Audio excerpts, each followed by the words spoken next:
The sun cast long shadows across the dusty trail as Dahlia Lawson clutched the reins of her wagon with white-knuckled determination.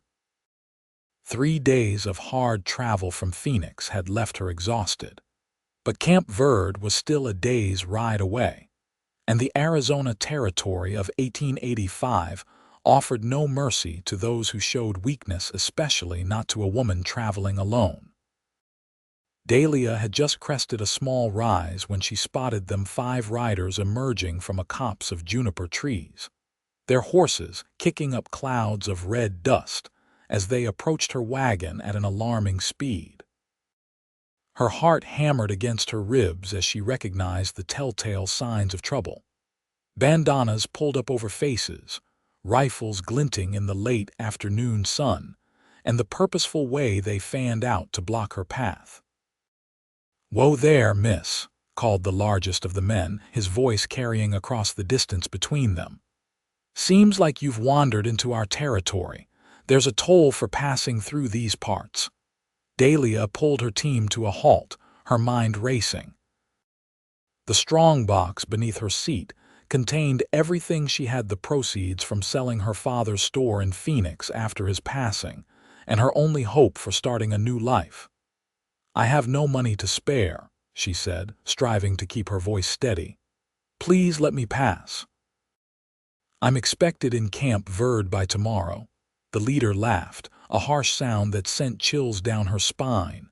"Well now, that's unfortunate, but I reckon that wagon of yours might fetch a fair price, or maybe what's inside it." He nudged his horse closer. "Step down, madam. We'll be taking that wagon now."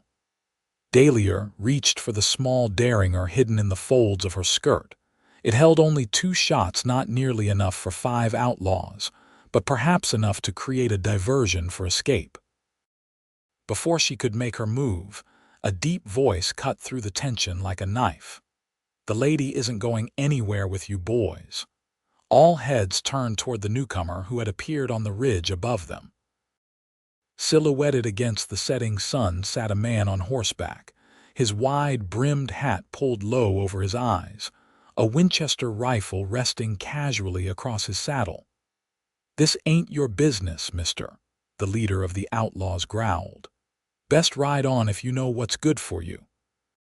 The stranger urged his mount forward, descending the slope with unhurried confidence.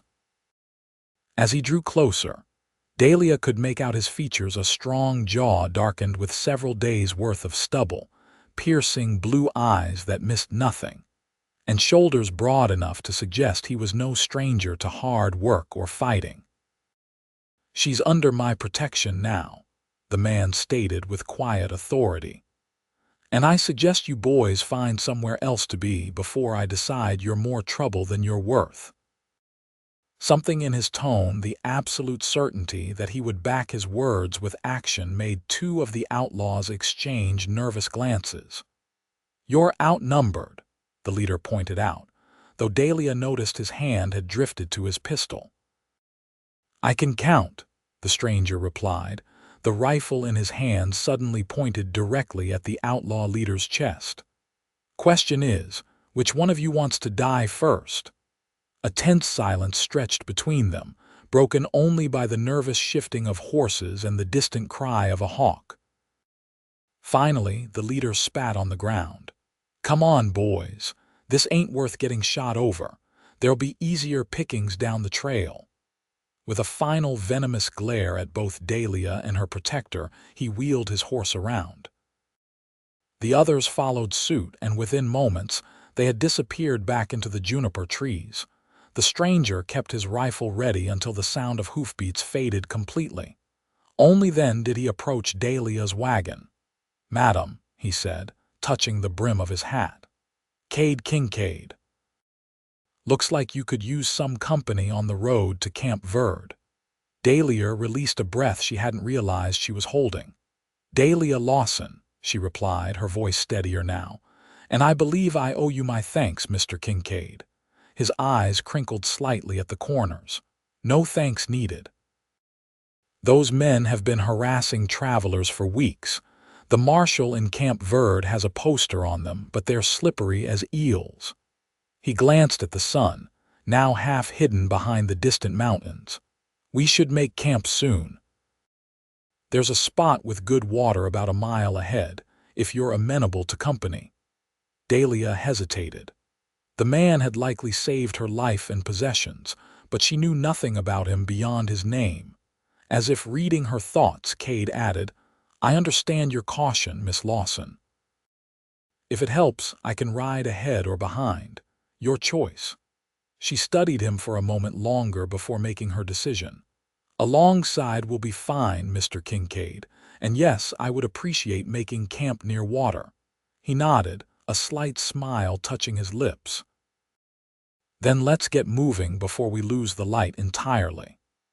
As they set off together, Dahlia couldn't shake the feeling that her journey to Camp Verde had just become far more complicated than she'd anticipated. But whether that complication was due to the outlaws she'd narrowly escaped, or the mysterious cowboy now riding beside her wagon, she couldn't yet say. The campsite Kade led them to prove to be just as promised, a small clearing near a bubbling creek, sheltered by cottonwood trees that provided both privacy and protection from the elements. As Dahlia maneuvered her wagon into position, she watched Kade dismount with the fluid grace of a man who had spent more time in the saddle than out of it. "I'll see to the horses if you want to get a fire started," he offered, already leading his own mount toward the creek. Dahlia nodded, grateful for the opportunity to establish her own space. She was no stranger to making camp alone. The journey from Phoenix had taught her self-reliance, but having someone else handle the animals would give her time to prepare a proper meal.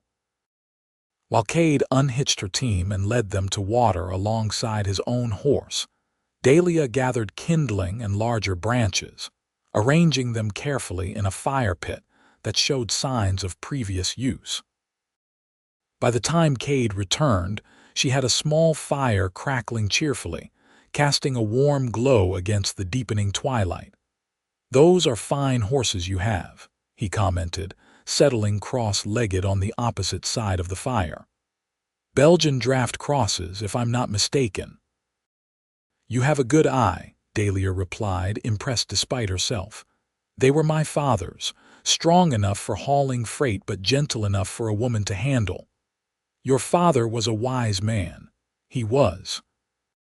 She busied herself with retrieving supplies from her wagon, a small pot, coffee, and some salted pork and beans. "He passed last month, influenza." Kade's expression softened. "I'm sorry for your loss, Miss Lawson." "Thank you."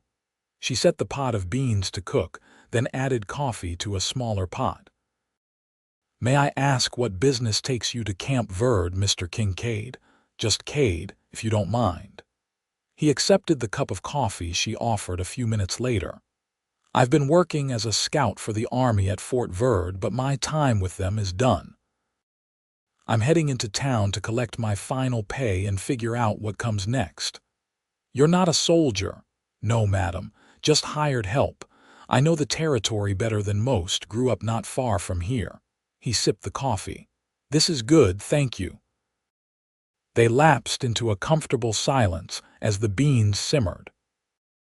Dahlia found herself studying him when she thought he wasn't looking the way the firelight played across his features, the careful manner in which he constantly scanned their surroundings, the worn but well-maintained condition of his clothing and gear. Everything about him spoke of competence and a life lived in the unforgiving wilderness of the Arizona Territory. "And what awaits you in Camp Verde?" Kade asked eventually, breaking her reverie. "If you don't mind my asking." Dahlia stirred the beans before answering. "A fresh start. My father owned a general store in Phoenix, but after he died." She trailed off, remembering the crushing weight of grief and responsibility that had fallen on her shoulders. "I sold the business. My father's sister lives in Camp Verde. She wrote that the town needs a proper seamstress, and that's work I know well." "Seems like we're both at turning points then," Kade observed. She nodded, dishing out portions of the simple meal onto tin plates. Life has a way of forcing changes on us whether we're ready or not. They ate in silence, the night sounds of the desert providing a natural symphony around them, the distant howl of coyotes, the rustle of nocturnal creatures in the underbrush, the soft nickering of the horses. "Those men," Dahlia said finally, setting aside her empty plate. "You said the marshal has posters on them," Kade nodded. "The Blackwell gang. They've been operating between here and Prescott for the better part of a year. Stagecoach robberies mostly, but they've been getting bolder, targeting lone travelers." "Like me," Dahlia murmured. "Like you," he agreed. "It was fortunate I came along when I did." "Was it fortune, Mr. Kincaid, or were you following them?" A slow smile spread across his face. "You're observant, Miss Lawson. Yes, I've been tracking them for 2 days. Lost their trail this morning, but found it again about the time I heard them confronting you." "Are you a lawman, then?" "No," he said, though something in his expression suggested there was more to the story. "Just a man who dislikes seeing innocent people harassed." He set his plate down. "We should both get some rest. I'll take first watch if that's agreeable to you." Dahlia wanted to press him further, sensing there were depths to Kade Kincaid that he wasn't revealing, but she was indeed exhausted from the day's events. "Wake me for the second watch," she insisted. "I'm capable of keeping guard." He studied her for a moment, then nodded. "I don't doubt that, Miss Lawson. I'll wake you in 4 hours." Dahlia retreated to her wagon, arranging her bedroll on the wooden floor. Through the canvas covering, she could see Kade's silhouette as he moved to a position that gave him a clear view of the surrounding area, rifle across his knees. Despite her exhaustion, sleep was slow to come. Her mind kept returning to the events of the day, how close she had come to losing everything, and the timely appearance of the enigmatic cowboy who now stood guard over her camp. There was more to Kade Kincaid than he was letting on. Of that she was certain. But for now, she was simply grateful for his presence. When she finally drifted off to sleep, her dreams were a confused jumble of masked outlaws, her father's face, and piercing blue eyes that seemed to see straight through to her soul. True to his word, Kade woke Dahlia 4 hours later.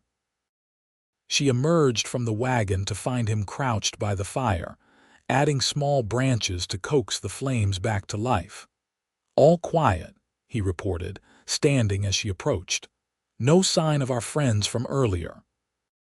"Good," Dahlia said, wrapping her shawl more tightly around her shoulders against the desert night's chill. "Get some rest, Mr. Kincaid. I'll keep watch." He hesitated. "Are you sure I can manage through the night?" "Quite sure," she replied firmly. "I wouldn't offer if I couldn't do it." A hint of admiration flickered across his face. "I believe you would." He handed her his rifle. "Just in case.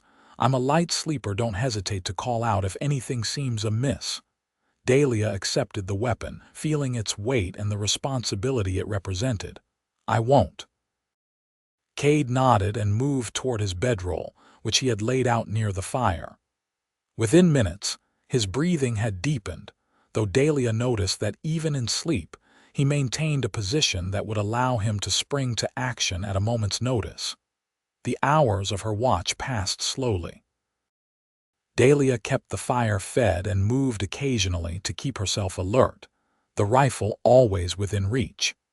She found herself contemplating her circumstances alone in the wilderness with a stranger who had likely saved her life, yet about whom she knew very little. There was something about Kade that inspired trust, despite her natural caution.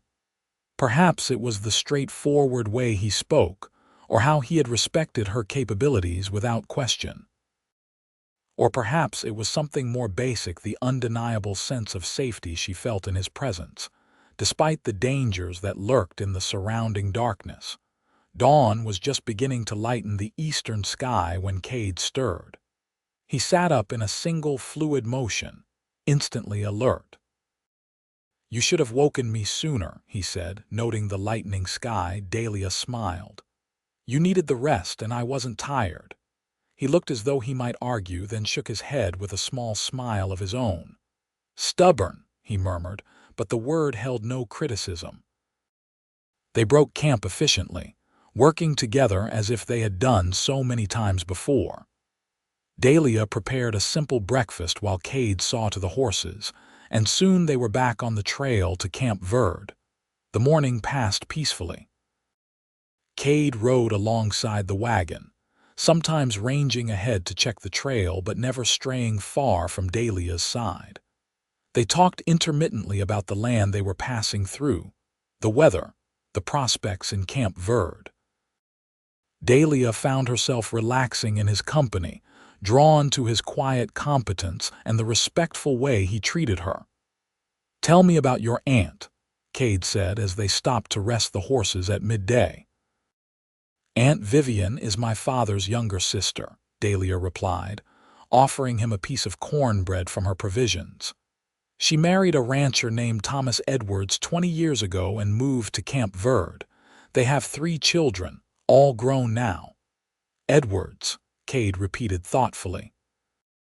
"I believe I know the ranch. Good water rights about 5 miles southeast of town." "That's the one. Uncle Thomas raises cattle and horses." She hesitated. "I haven't seen them in 8 years, not since they visited Phoenix when my mother was ill." "Family can be complicated," Kade observed, his tone suggesting personal experience with the sentiment. "Indeed. But Aunt Vivian's letters have been kind. She seems genuinely pleased that I'm coming to Camp Verde." "The town could use a good seamstress," he agreed. "The ladies currently travel to Prescott for fine dressmaking, and the men make do with whatever's available at Simmons' General Store." Dahlia raised an eyebrow. "You seem to know the town well." A shadow passed over his face. "I've spent time there." He didn't elaborate further, instead nodding toward the horizon.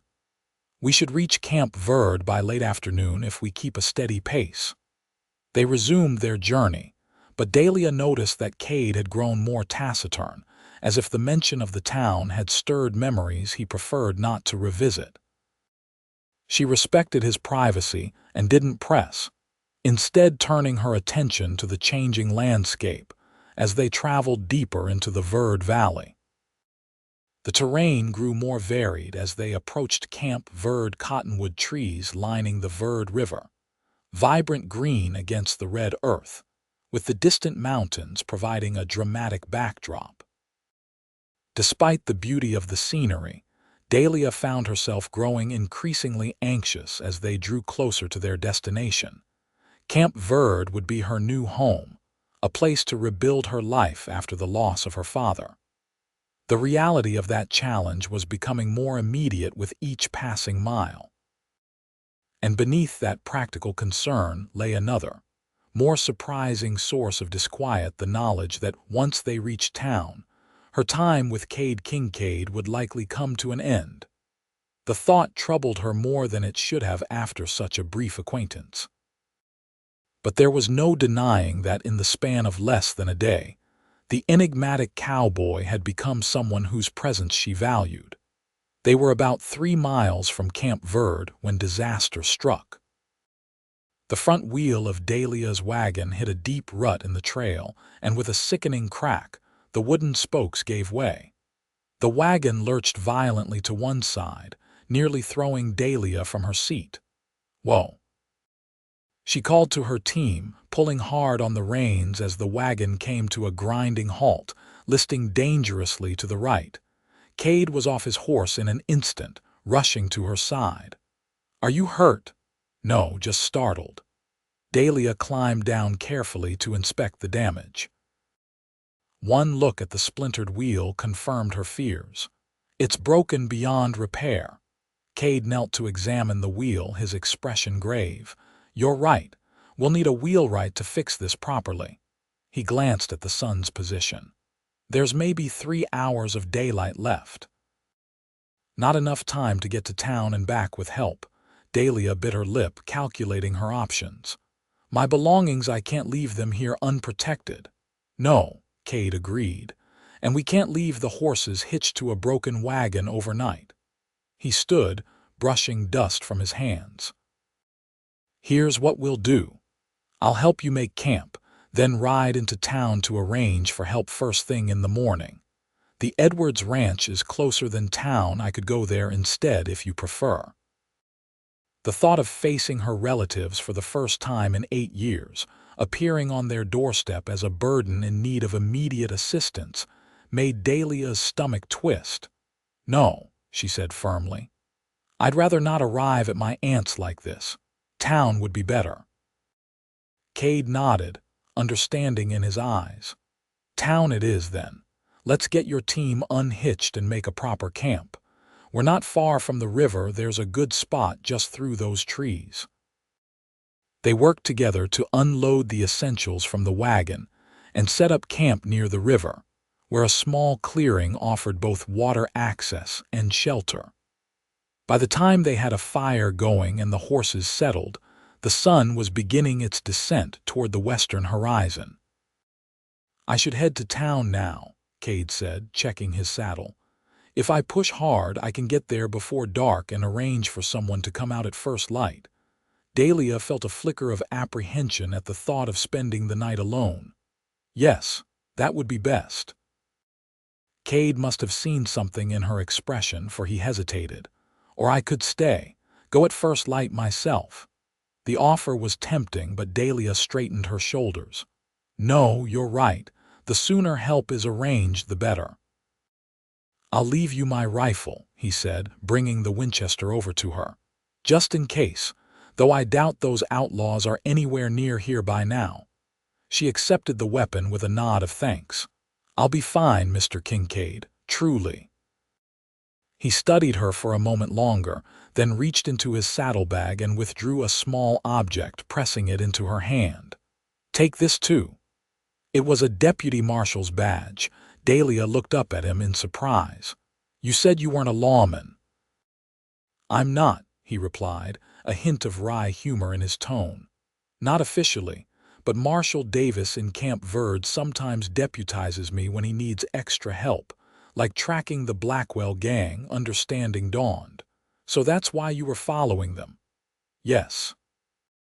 He mounted his horse with practiced ease. I'll be back as soon as I can, Miss Lawson. You have my word. I know, she said softly, realizing that she did indeed trust him completely, despite the short time they'd known each other. With a final tip of his hat, Kade turned his horse toward Camp Verde and rode away, leaving Dahlia alone with her thoughts by the riverside camp. As the day's light faded into evening, Dahlia kept herself busy arranging her camp more permanently, gathering extra firewood and checking on her horses. The physical activity helped distract her from her worries and from thoughts of Kade Kincaid. Yet as darkness fell and she sat alone by the fire, those thoughts returned with surprising intensity. In just one day, the man had appended her carefully ordered plans and expectations. She had left Phoenix determined to rely solely on herself, to rebuild her life through her own efforts. Now here she was, dependent on a virtual stranger's assistance. The most unsettling part was that she didn't mind nearly as much as she should have. She fingered the deputy's badge he had left with her, running her thumb over its polished surface. It represented yet another mystery about the man. What had brought him to this life?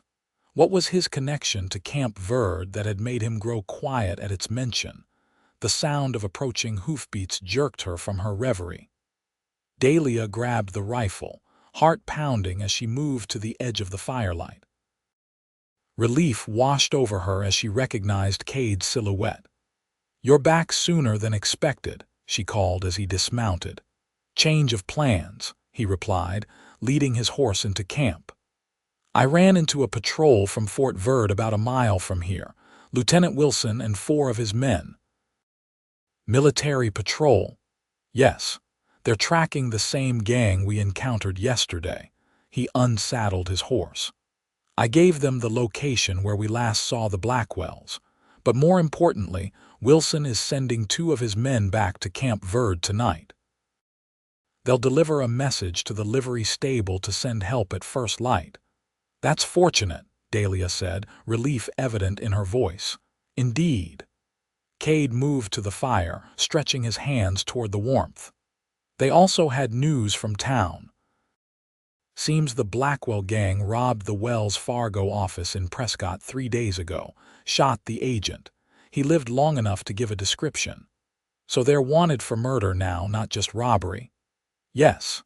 His expression was grim, which makes them even more dangerous. They have nothing to lose.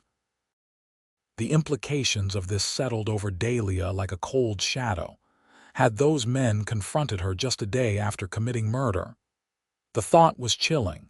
"Thank you," she said softly, "for what you did yesterday. It seems I owe you even more than I realized." Kade shook his head.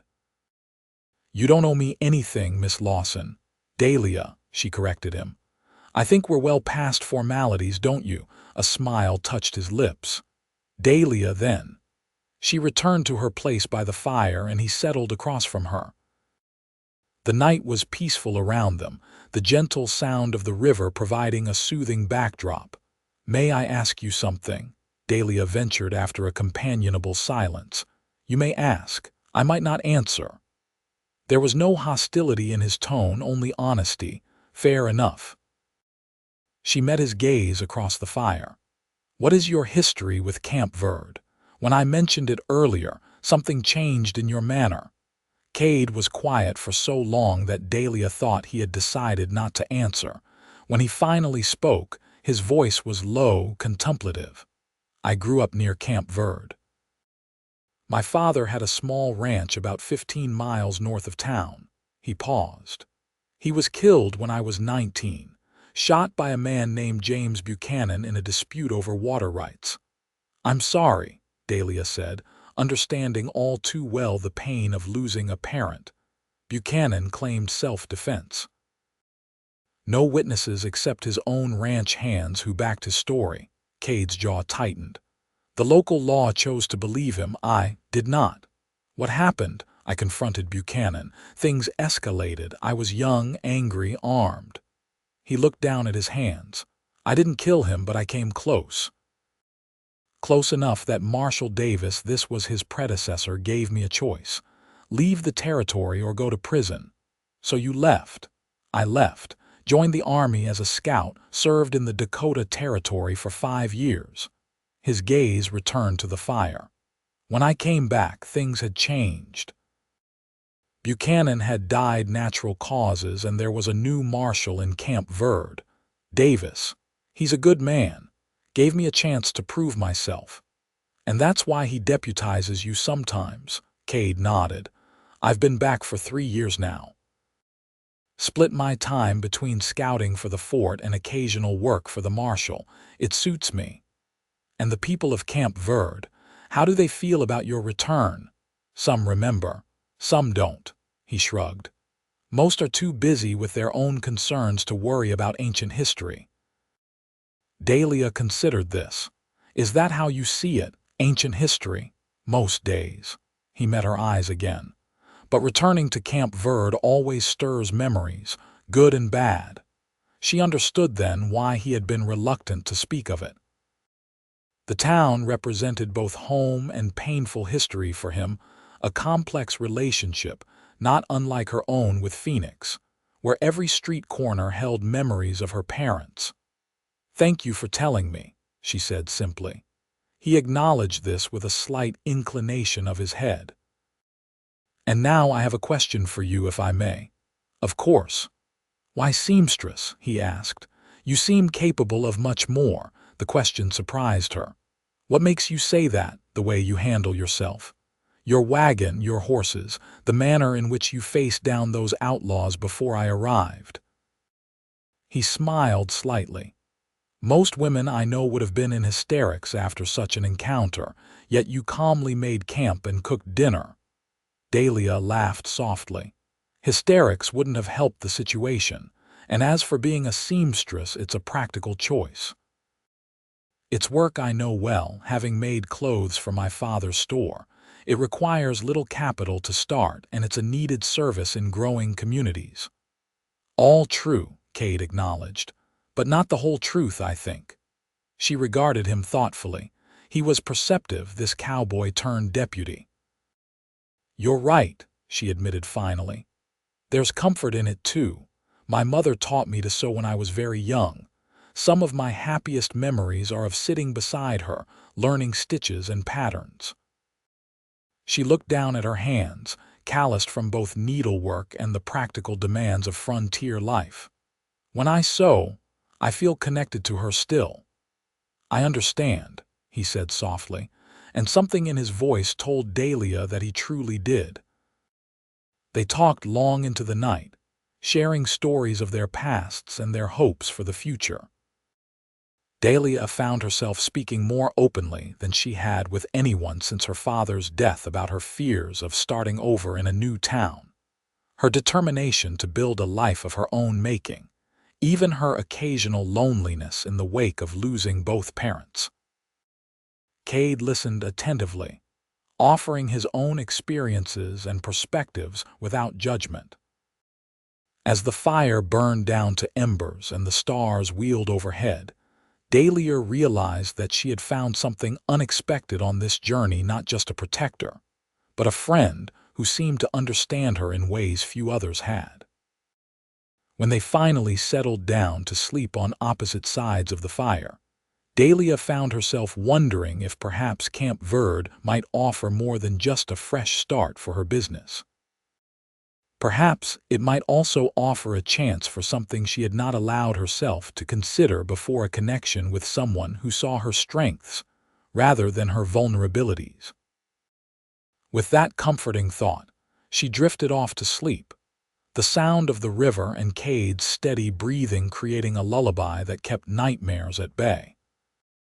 Morning brought the promised help from Camp Verde, a wagon from the livery stable with a replacement wheel, accompanied by a burly man who introduced himself as Samuel Baxter, the town's blacksmith and wheelwright. "Marshal Davis sent me personally," Baxter explained as he set to work replacing the broken wheel. "Said any friend of Kade Kincaid's deserves the best service in town." Dahlia glanced at Kade, who was helping the blacksmith position the new wheel. "The marshal knows I'm coming." "Word travels fast in small towns," Kade replied with a hint of amusement, "especially when it involves a new resident who's the niece of a prominent ranching family." The realization that she was already the subject of town gossip before even arriving was both unsettling and oddly comforting. At least she wouldn't be a complete stranger. With Baxter's skilled hands and Kade's assistance, the wheel was replaced in less than an hour. After testing its stability, the blacksmith pronounced the wagon ready for travel. "Should get you to town without trouble," he said, wiping his hands on a rag. "Though you might want to have the other wheels checked once you're settled. They're showing signs of wear." "I will," Dahlia promised, paying him from her carefully guarded funds. "Thank you for coming so quickly." Baxter tipped his hat. "My pleasure, Miss Lawson. Any friend of the Edwards family is welcome in Camp Verde." He climbed back onto his own wagon. "I'll head back now and spread the word you'll be arriving today." As the blacksmith departed, Dahlia turned to Kade. "It seems I'm expected." "So it seems," he agreed. "Are you ready for your grand entrance?" Despite his light tone, she detected genuine concern in his eyes. "As ready as I'll ever be," she replied, squaring her shoulders. "At least I won't be arriving with a broken wagon." They broke camp efficiently and were soon back on the trail, the repaired wagon rolling smoothly behind Dahlia's team. Kade rode beside her as before, but there was a new awareness between them after the previous night's conversations, a deeper understanding that made silence comfortable and words meaningful. As they crested the final rise, Camp Verde came into view in the valley below a modest but thriving settlement nestled where Clear Creek joined the Verde River. The military fort stood on higher ground to the northeast, its flag visible even at this distance.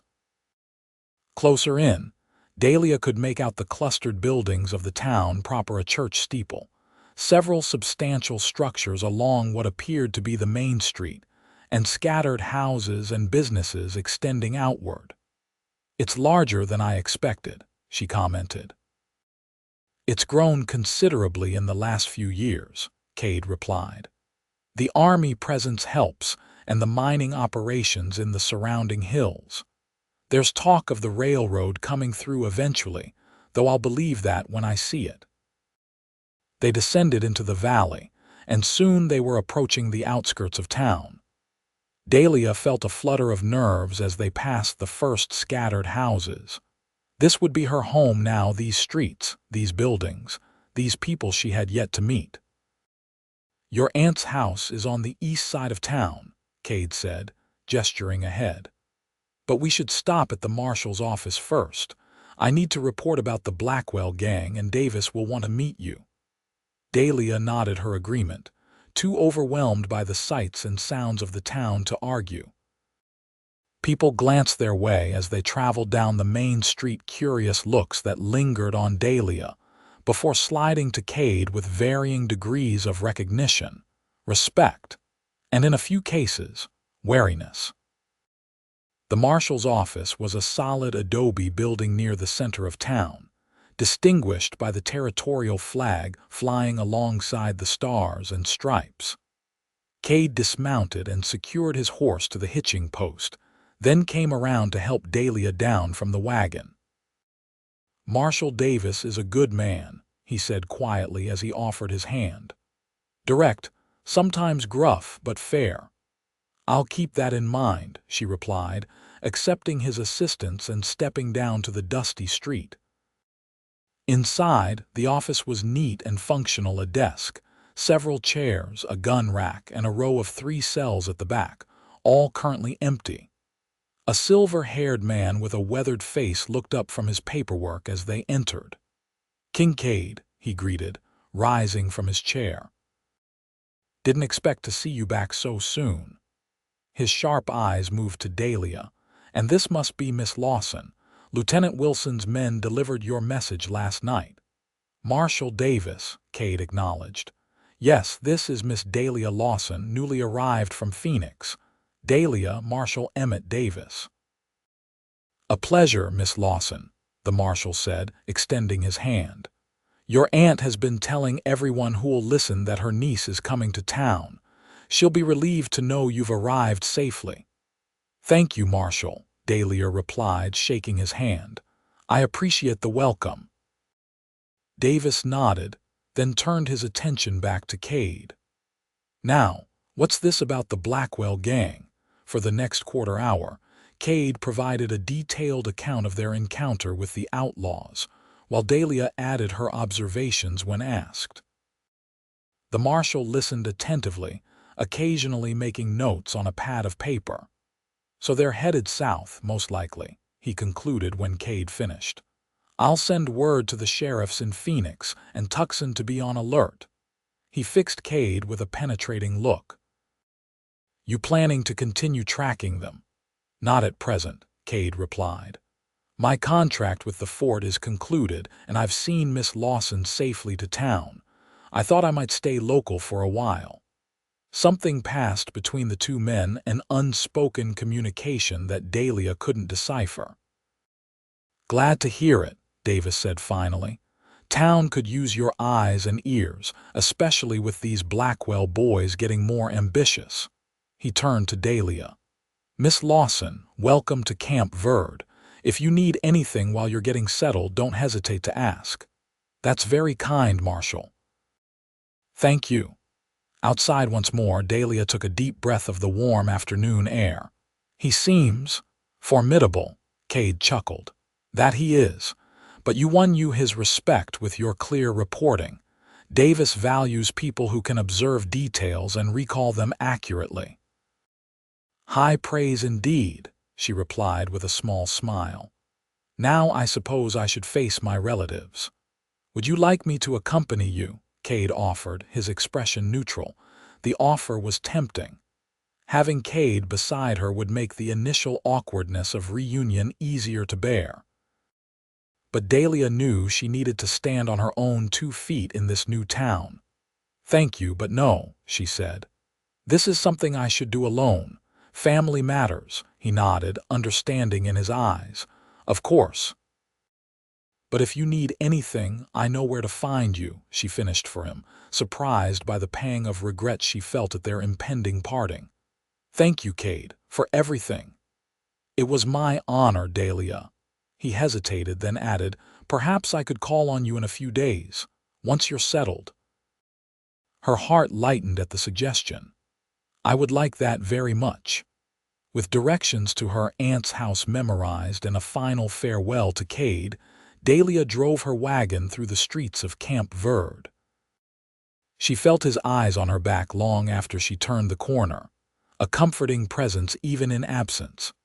The Edwards home was a handsome 2-story structure set back from the street, with a well-tended garden and a wide front porch.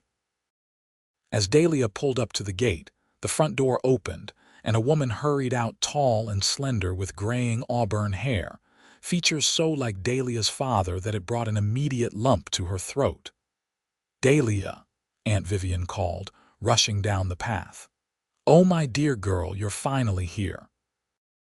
And then she was enveloped in her aunt's embrace, the scent of lavender and baking bread surrounding her, and for the first time since her father's funeral, Dahlia felt the tension in her shoulders begin to ease.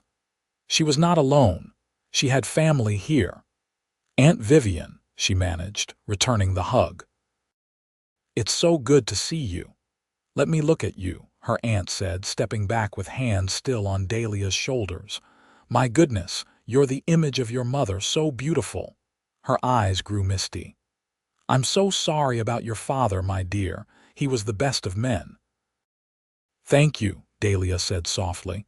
"He spoke of you often and fondly." Come inside. Thomas is at the ranch today, but he'll be home for supper. You must be exhausted from your journey." As they walked toward the house, Vivian glanced back at the wagon. "We heard you had some trouble on the road. The blacksmith's boy came by earlier with news that Kade Kincaid had brought you to town." "Yes," Dahlia confirmed. "Mr. Kincaid was quite helpful when my wagon wheel broke, and before that, when some outlaws tried to rob me." Vivian stopped in her tracks. "Outlaws? Dahlia, what happened? Are you all right?" "I'm fine, truly," Dahlia assured her, realizing too late that perhaps she should have broken that news more gently. "Mr. Kincaid intervened before anything terrible could happen." "Thank God for that," Vivian murmured, a hand pressed to her heart. "We must hear the whole story, but first, let's get you settled. Your room is all prepared and there's hot water for washing up." The next hour passed in a flurry of activity. Dahlia's belongings were brought inside with the help of the Edwards hired man. She was shown to a lovely guest room that would be hers, for as long as you need it, dear, and provided with hot water, fresh towels, and privacy to refresh herself after the journey. By the time she descended to the parlor, Dahlia felt more human and less trail-worn. Aunt Vivian had tea waiting, and as they sat together in the comfortable room, Dahlia found herself recounting the events of her journey in detail. "This Kincaid," Vivian said when Dahlia described their first encounter with the outlaws. "You say he just appeared and confronted 5 armed men." "Yes, he was tracking them, apparently. He sometimes works with Marshal Davis." Vivian's expression grew thoughtful. "I know of him, of course. Everyone in Camp Verde does. There was that business with the Buchanan Ranch years ago." She shook her head. "But that's ancient history. Since he returned, he's proven himself a valuable member of the community. Thomas speaks highly of him." "He was nothing but kind and respectful to me," Dahlia said, feeling strangely defensive. "I would have lost my wagon and possibly worse without his intervention. Of course, dear, I didn't mean to suggest otherwise." Vivian patted her hand.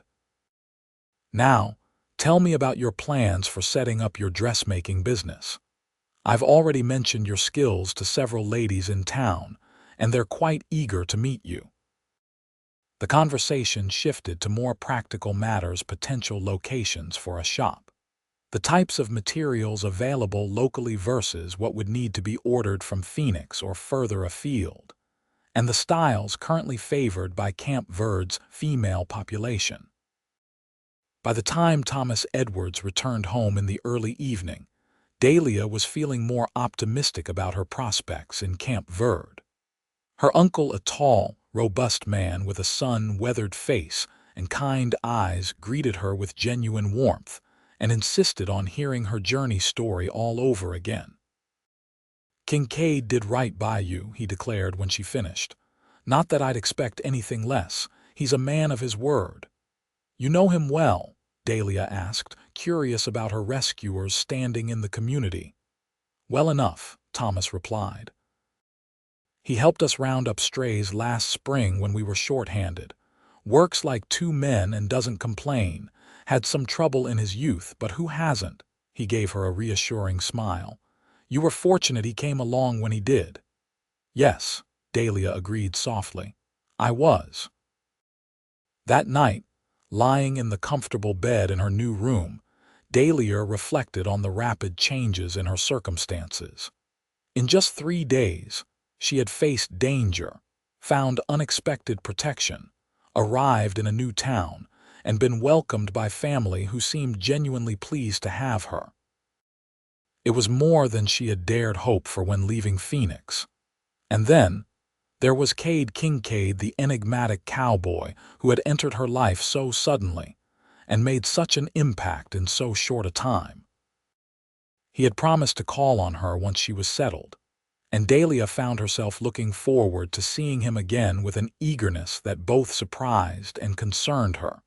She had come to Camp Verde to build a new life, to establish herself as an independent businesswoman. Romantic entanglements were not part of that plan. Yet as she drifted toward sleep, it was Cade's face that filled her thoughts, and the memory of his steady presence beside her wagon that brought a smile to her lips. The next week passed in a whirlwind of activity. With her aunt and uncle's help, Dahlia secured a small storefront on Main Street for her dressmaking business. The space had previously housed a milliner who had retired to Prescott, and it came complete with shelving, a counter, and even a fitting room in the back. Vivian introduced Dahlia to what seemed like half the female population of Camp Verde, each one expressing enthusiasm about having a skilled seamstress in town. By the end of her first week, Dahlia had 3 commissions for new dresses and several alteration jobs lined up. Through it all, she kept expecting to see Kade, but there was no sign of him. On her 3rd day in town, she ventured to ask her uncle if he had heard anything of the cowboy's whereabouts. "Kincaid," Thomas replied, looking up from his newspaper. "He rode out with a posse 2 days ago." Marshal Davis received word that the Blackwell gang was spotted near Fossil Creek. Disappointment washed through Dahlia, though she tried not to show it. "I see. I had hoped to thank him properly for his assistance." Thomas regarded her over the top of his spectacles. "They should be back soon enough. Davis doesn't like to leave town undefended for long." His expression softened. "I'm sure Kincaid will call when he returns." Dahlia nodded and turned her attention back to the dress pattern she was drafting, though her mind remained on Kade. The thought of him pursuing the dangerous outlaws they had encountered sent a chill down her spine. What if he was injured, or worse? She pushed the dark thoughts aside, focusing instead on establishing her business. The shop needed cleaning and organizing, fabric samples had to be ordered, and a sign commissioned from the local carpenter. By keeping busy, Dahlia managed to keep her worries for Kade at bay mostly. It was on her 8th day in Camp Verde, as she was arranging her newly delivered sign above the shop door, "Lawson's Fine Dressmaking," that a familiar voice called up to her. "Need a hand with that?" Dahlia nearly dropped the sign in surprise. Looking down from her perch on the ladder, she saw Kade standing on the boardwalk below, his hat in his hands and a smile on his face. He looked tired but unharmed, though a new cut was healing above his right eyebrow. "Kade," she exclaimed, unable to hide her delight. "You're back." "As of an hour ago," he confirmed. "May I?" He gestured to the ladder. "Please," she replied, descending carefully. He climbed up and secured the sign with practiced efficiency, then joined her on the boardwalk. "It looks good," he said, nodding toward the freshly painted lettering. "Official." "Thank you." She studied him, noting the shadows under his eyes. "Uncle Thomas told me you rode out with a posse, the Blackwell gang." His expression darkened slightly. "Yes, we tracked them to Fossil Creek, then lost the trail when they crossed into rocky terrain. Davis thinks they're headed for the New Mexico territory." "I was worried," Dahlia admitted, then flushed at how forward that sounded, but Kade only smiled, his eyes warming. "Were you, of course, after everything you did for me." She trailed off, suddenly aware that they were standing in full view of the street, attracting curious glances from passers-by. Kade noticed too. "Perhaps we could continue this conversation somewhere more private. I haven't eaten since yesterday, and I hear Mrs. Potter's Cafe serves an excellent lunch." The prospect of sharing a meal with Kade was appealing, but Dahlia hesitated. "I should really finish setting up the shop. I'm expecting a delivery of fabric samples this afternoon." "Dinner then," he suggested. "This evening." "I'd like to hear how you're settling in." His earnest expression decided her. "Dinner would be lovely, thank you. I'll call for you at your aunt's house at 6 if that's convenient." "It is." He smiled again, replaced his hat, and with a slight bow turned to leave. "Until this evening, Miss Lawson." "Until then, Mr. Kincaid," she replied, matching his formal tone but unable to suppress her own smile. As she watched him walk away down the street, Dahlia was aware of several pairs of eyes observing their interaction with interest. Camp Verde was indeed a small town, and she had just given the local gossips fresh material. But somehow, she couldn't bring herself to care. That evening, dressed in her best blue gown and with her hair arranged more carefully than usual, Dahlia waited in her aunt's parlor. Vivian had raised an eyebrow when informed of the dinner plans, but had made no comment beyond offering the use of her garnet earrings to compliment that lovely dress, dear. At precisely 6 o'clock, a knock came at the front door.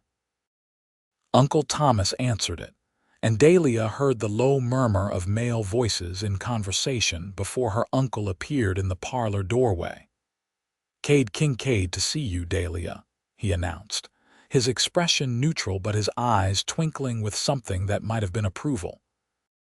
Kade stepped into the room and Dahlia's breath caught. He had clearly made an effort for the occasion. His clothing was fresh and pressed, his hair neatly combed, and he had shaved the stubble that had been present earlier in the day. In his hand, he held a small bouquet of wildflowers. "Miss Lawson," he greeted her, the formality at odds with the warmth in his eyes. "You look beautiful." "Thank you, Mr. Kincaid," she replied, accepting the flowers with a smile. "These are lovely." "Not as lovely as their recipient," he said quietly, then turned to include her uncle in the conversation. "Mr. Edwards, I'll have your niece back by 9 if that meets with your approval." Thomas nodded. "See that you do, Kincaid. Dahlia may be a grown woman, but she's under our roof and our protection now." There was no missing the emphasis on the word protection, and Dahlia saw Kade's lips twitch with suppressed amusement. He clearly recognized the echo of his own words to the Outlaws. "I understand completely, sir," he replied with appropriate gravity. "Her safety and reputation are paramount. With her aunt's approval of the flowers' arrangement in a vase and her uncle's final nod of permission, Dahlia left the house on Kade's arm. A buggy waited at the gate, not his usual mount. Borrowed from the livery, he explained, helping her up into the seat. I thought it might be more comfortable than horseback. The consideration touched her. Thank you, it's perfect, Mrs. Potter's Cafe was located near the town square, a cheerful establishment known for its home-style cooking and discreet service. As they entered, Dahlia was aware of curious glances from the other diners, but Kade seemed oblivious to the attention as he guided her to a table near the window. Once they were seated and had placed their orders pot roast for him, chicken and dumplings for her, Kade leaned forward slightly, his expression earnest. I wanted to apologize for not calling on you sooner, he said. The marshal received word about the Blackwell gang the day after we arrived in town, and there wasn't time to send a message before we rode out. There's no need to apologize, Dahlia assured him. You have responsibilities. I understand that. Still, I gave my word I would call once you were settled, he smiled ruefully. My mother raised me to believe a man's word is his bond. Your mother sounds like a wise woman. She was. A shadow crossed his face. She passed away when I was 16. Fever. I'm sorry, Dahlia said softly, recognizing the lingering grief in his voice, the same grief she carried for her own parents. It was a long time ago. He straightened slightly. But tell me about your first week in Camp Verde. I see the shop is coming along well. Dahlia allowed the change of subject, telling him about her progress with the business, the commissions she had already secured, and her plans for expansion once she was established. Kade listened attentively, asking questions that showed genuine interest rather than mere politeness. Their food arrived, temporarily halting the conversation. As they ate, Dahlia found herself studying Kade when he wasn't looking, the strong line of his jaw, the way his hair curled slightly at the nape of his neck, the capable hands that handled knife and fork with the same quiet competence he brought to everything. You're staring, Miss Lawson, he observed without looking up from his plate, though she could see the smile playing at the corners of his mouth. Heat rose in her cheeks. I was just thinking about how different my arrival in Camp Verde might have been if you hadn't appeared when you did. He met her eyes then, his expression sobering. I prefer not to dwell on that possibility. As do I, she agreed softly.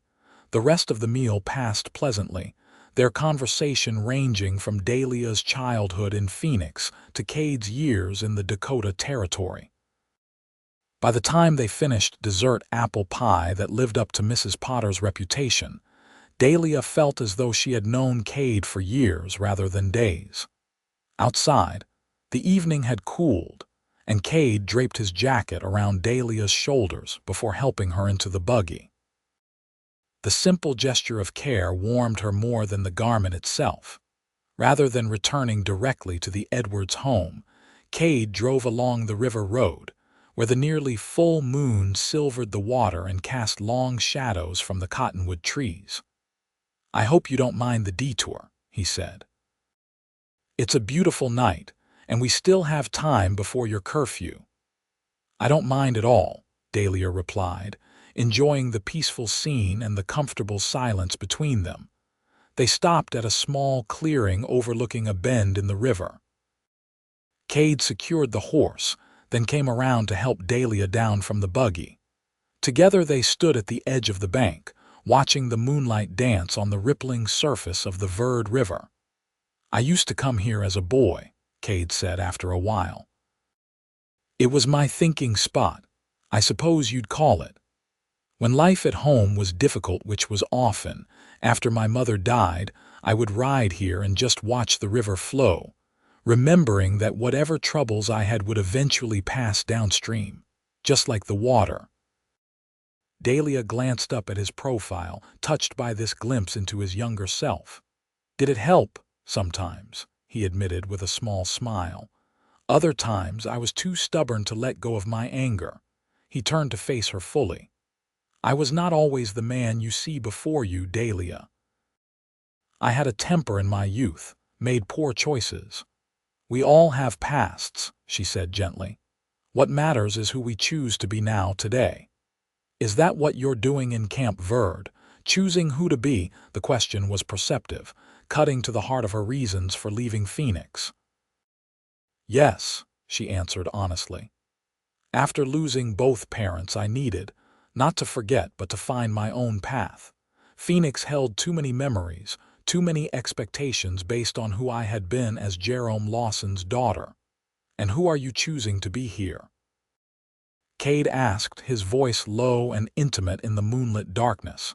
Myself, Dahlia said simply, just myself. He nodded slowly, understanding in his eyes.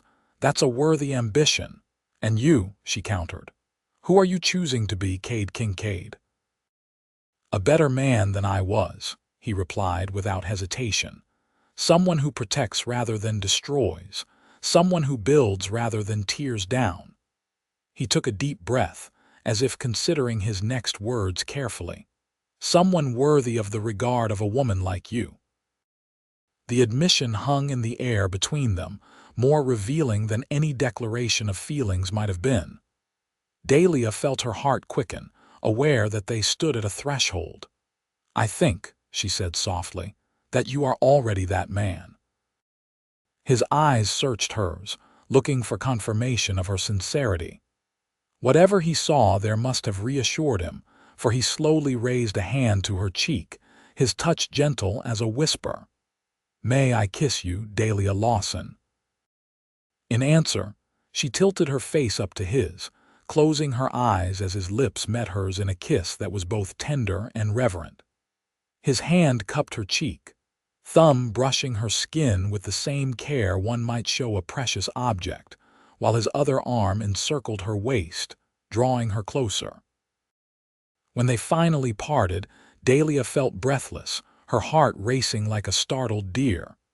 Kade's eyes were dark with emotion as he gazed down at her. I've wanted to do that since the moment you stood up to those outlaws, he confessed, his voice husky. Even though I was dusty and travel-worn. She teased, trying to lighten the moment before the intensity overwhelmed her. He smiled, tracing the curve of her cheek with his finger. Especially then. You were magnificent, afraid but refusing to show it, facing down 5 armed men with nothing but courage. And a small derringer, she reminded him, though I doubt it would have done much good against 5 of them. You would have found a way, he said with certainty. You're a survivor, Dahlia Lawson, like me. The comparison struck her as apt. They were both survivors, shaped by loss yet determined to forge new paths forward.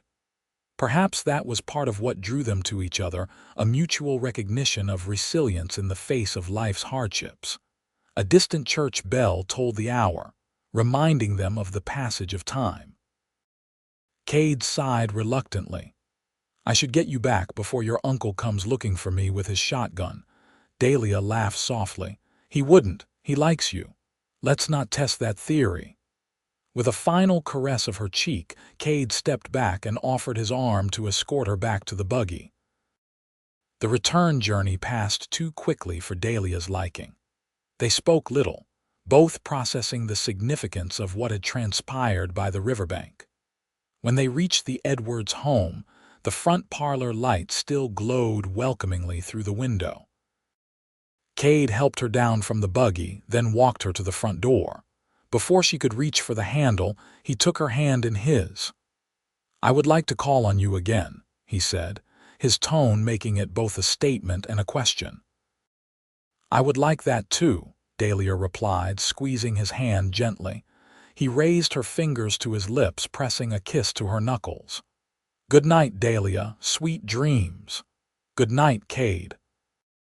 As she entered the house, where Aunt Vivian was pretending to read in the parlor while obviously waiting up for her, Dahlia knew that her dreams would indeed be sweet, filled with moonlight, river sounds, and the memory of Kade's kiss. The following weeks established a pattern that quickly became the happiest period of Dahlia's adult life. By day, she threw herself into establishing her dressmaking business, transforming the small storefront into an attractive shop that soon attracted a steady stream of customers.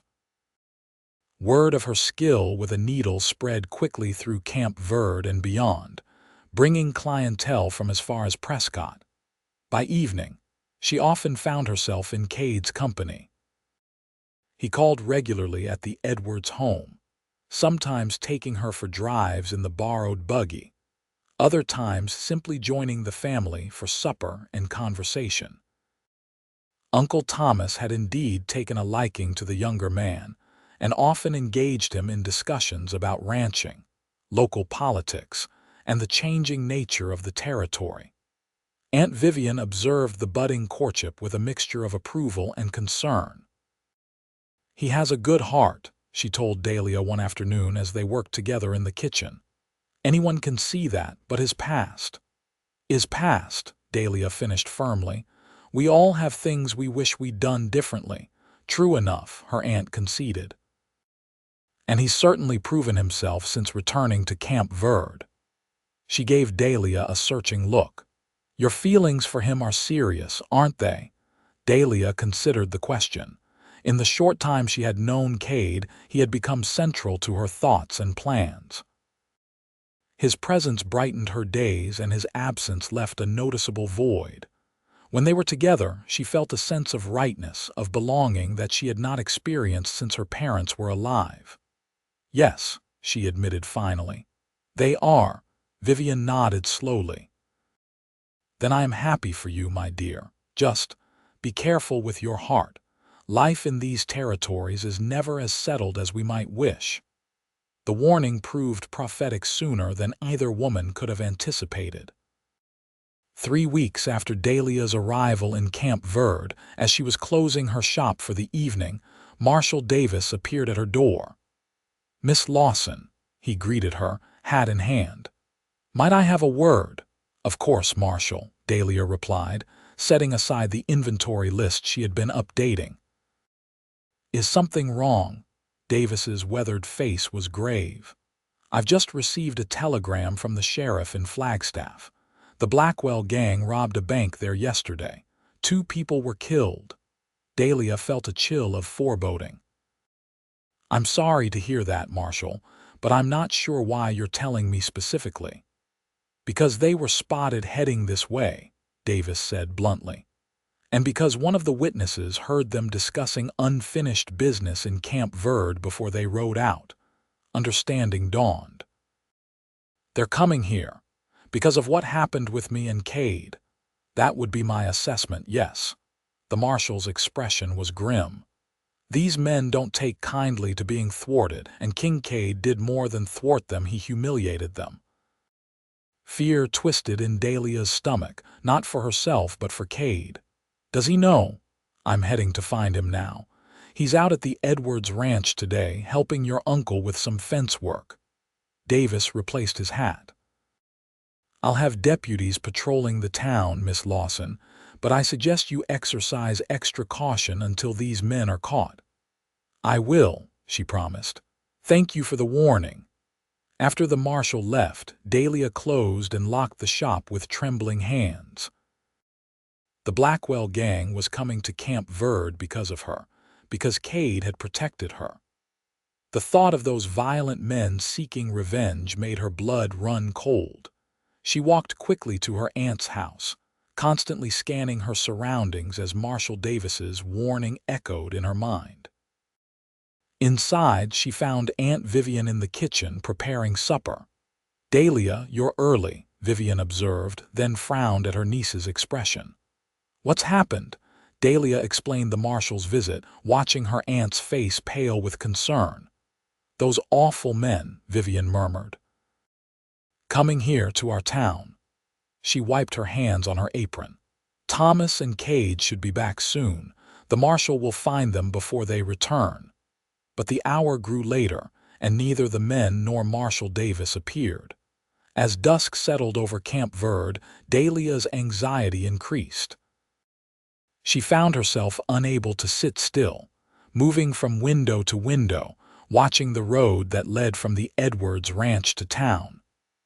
They probably stopped to finish the section they were working on, Vivian said, though her own worry was evident in her voice.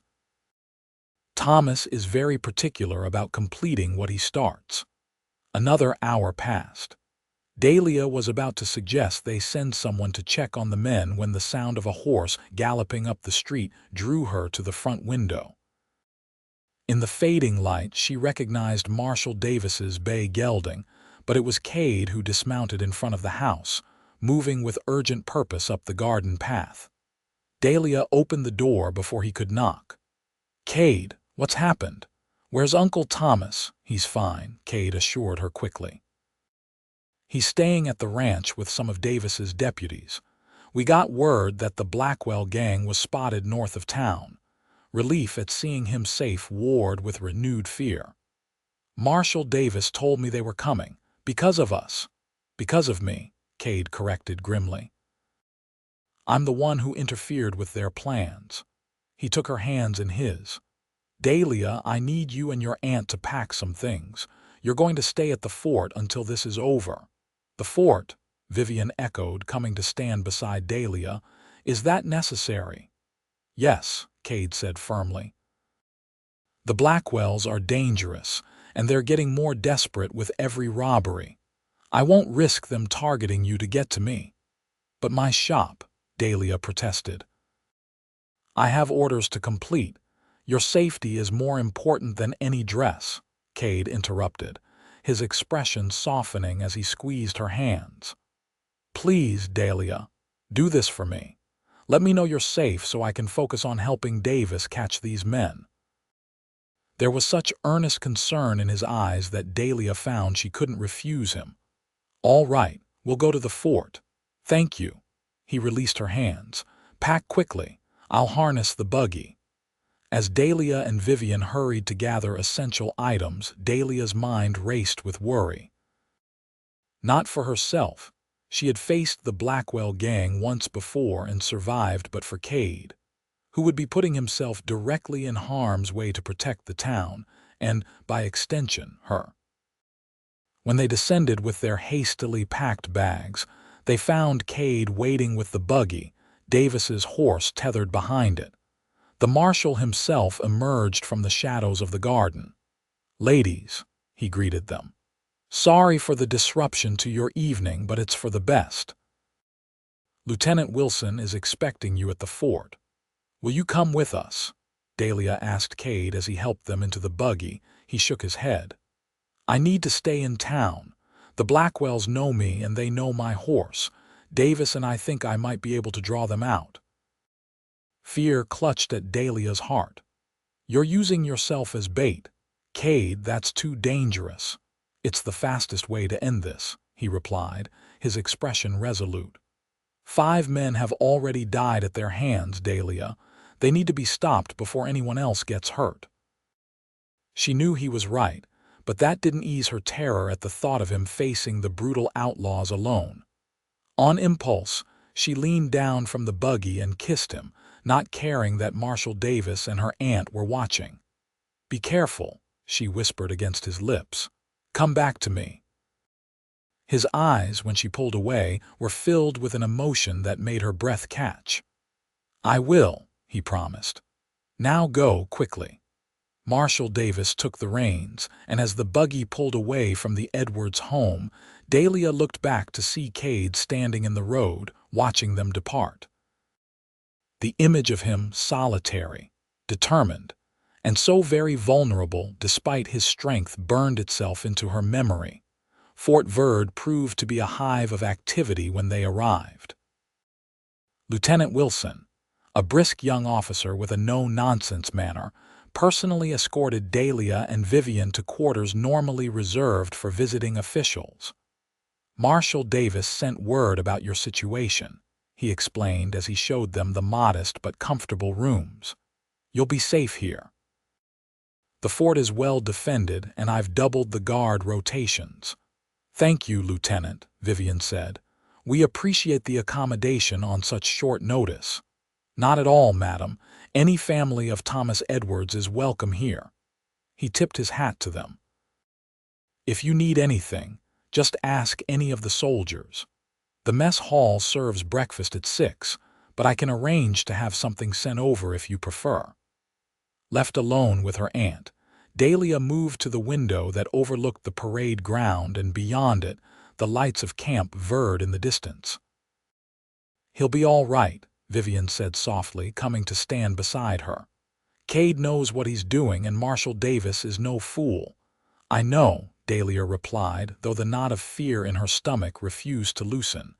"I just wish that you could be there, that you could help somehow." Her aunt smiled sadly. "I've felt the same way every time Thomas has faced danger over the years. It's the hardest part of loving someone brave, watching them walk toward peril while you stay safe behind."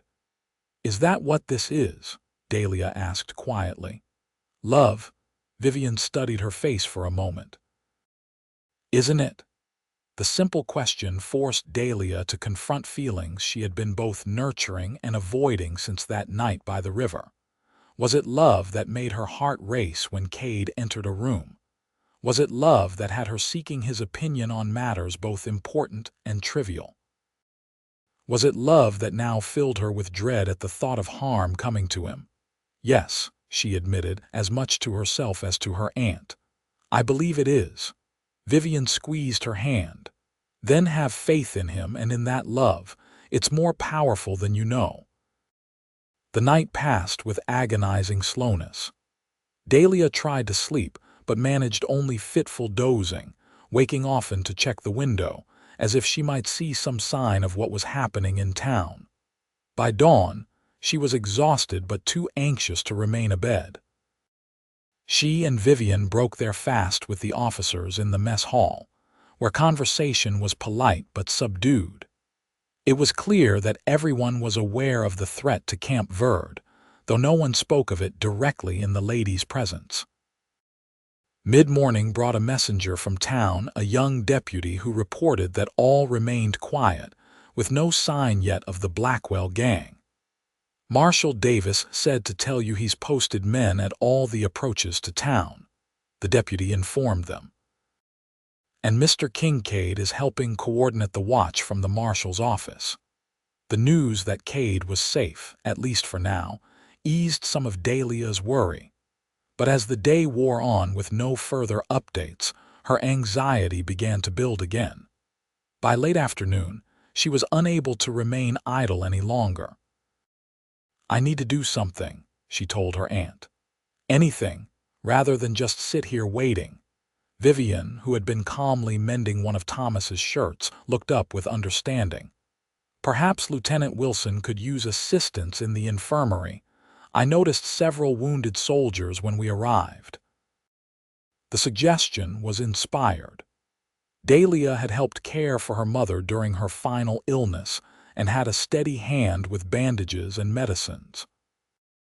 When approached, the fort's doctor was glad of the offered help, and soon Dahlia was busy changing dressings and reading to soldiers too injured to rise from their beds. The work kept her occupied until evening, when she and Vivian joined the officers for supper. The atmosphere in the mess hall was noticeably tenser than at breakfast, with officers speaking in low voices and frequently glancing toward the windows. "Something's happened," Dahlia murmured to her aunt. "They know something we don't." Before Vivian could respond, Lieutenant Wilson approached their table. "Ladies, I've just received word from town. The Blackwell gang has been spotted approaching from the north. Marshal Davis has positioned his men and is ready for them." Dahlia's heart seemed to stop in her chest. "And Kade?" "Mr. Kincaid, he's with the marshal," Wilson replied, his expression carefully neutral. "They have a plan in place." "What sort of plan?" Dahlia pressed, needing to know more. The lieutenant hesitated, clearly reluctant to worry the women further. "I'm not privy to all the details, Miss Lawson, but Marshal Davis is experienced, and from what I understand, Mr. Kincaid knows these men's methods. They'll handle the situation." It was scant reassurance, but Dahlia knew it was all she was likely to get. She forced herself to finish her meal, though each bite tasted like ashes in her mouth. Back in their quarters, Dahlia paced restlessly while Vivian tried to distract her with conversation about the shop and future business plans. Neither woman mentioned the danger unfolding in town, but it hung between them like a palpable presence. As darkness fell, Dahlia returned to her vigil at the window. From this vantage point, she could see the lights of Camp Verde, unchanged from the previous night. Whatever was happening there, it wasn't yet visible from the fort. "Try to rest, dear," Vivian urged after Dahlia had been standing at the window for over an hour. "You'll make yourself ill with worry." "I can't rest," Dahlia replied, not turning from her watch. "Not until I know he's safe." The minutes stretched into hours. Occasionally, Dahlia heard the sound of horses in the fort's yard, followed by hurried footsteps and muted voices, but no one came to update them. The uncertainty was its own form of torture. It was well past midnight when a commotion in the parade ground drew her attention. Torches and lanterns were being lit, and soldiers were gathering near the main gate.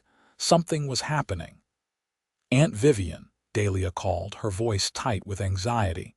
"Come look." Her aunt joined her at the window, squinting into the darkness. "What is it? What do you see?" "I'm not sure," but a sharp knock at their door interrupted her. Lieutenant Wilson stood in the hallway, his uniform dusty and his expression grave. "Miss Lawson, Mrs. Edwards," he said. "I've come to inform you that the situation in town has been resolved. The Blackwell gang attempted to rob the bank but were intercepted by Marshal Davis and his deputies."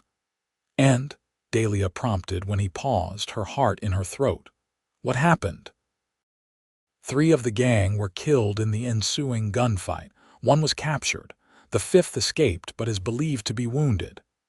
The lieutenant's face softened slightly. "There were casualties on our side as well. Deputy Collins was killed and Marshal Davis was wounded, though not critically." "And Kade," Dahlia whispered, cold fear gripping her heart. "What about Mr. Kincaid?"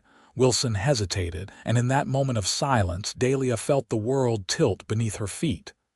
"Mr. Kincaid was shot during the confrontation," the lieutenant said finally. "He's being brought to the fort now for treatment.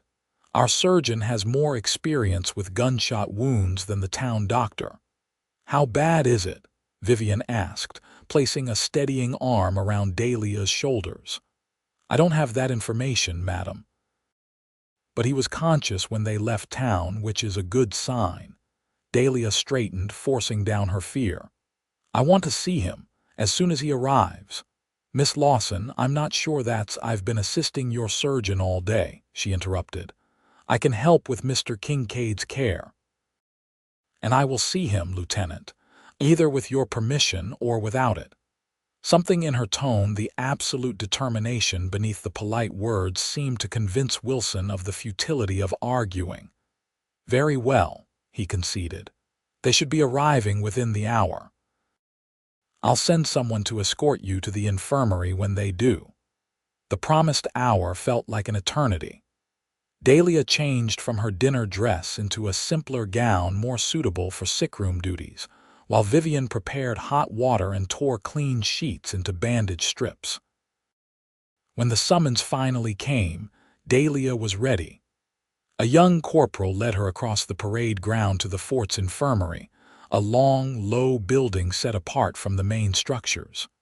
Inside, the air was thick with the smells of antiseptic, blood, and gunpowder.